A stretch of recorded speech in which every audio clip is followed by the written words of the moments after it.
La présidente de la Commission européenne, Ursula von der Leyen, doit recevoir jeudi l'aval de sa famille politique conservatrice réunie à Bucarest, nouvelle étape sur sa route vers un second mandat. La campagne est lancée, quelques 1500 représentants du Parti populaire européen, PPE, eurodéputés, patrons de partis et pas moins de 12 chefs d'État ou de gouvernement de l'UE, participent au congrès s'apprêtant à entériner formellement la candidature de l'Allemande de 65 ans. Après un mandat secoué par les turbulences, du Covid-19 à la guerre en Ukraine, l'ex-ministre de la Défense veut rester le visage de l'UE jusqu'en 2029. Notre Europe pacifique et unie est défiée comme jamais. Par les populistes, les nationalistes, les démagogues. Qu'il s'agisse de l'extrême droite ou de l'extrême gauche, a lancé Madame von der Leyen à la tribune.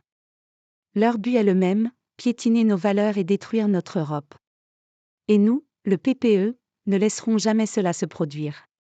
Son compatriote Manfred Weber, le président du groupe PPE au Parlement, n'a aucun doute, Ursula von der Leyen va être soutenue par l'immense majorité des membres, a-t-il assuré, saluant une dirigeante solide. Avec elle aux commandes, l'Europe est entre de bonnes mains. Le résultat du vote, qui se déroule à bulletin secret, sera connu vers 12h30, 10h30 GMT. Large soutien.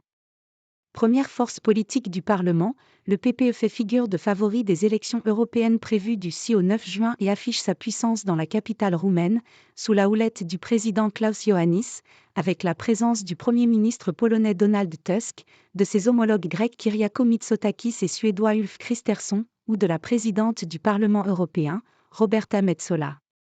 Le scrutin européen débouchera sur un renouvellement des dirigeants des principales institutions de l'UE, dont celui de la Commission, qui doit refléter l'équilibre politique issu des urnes.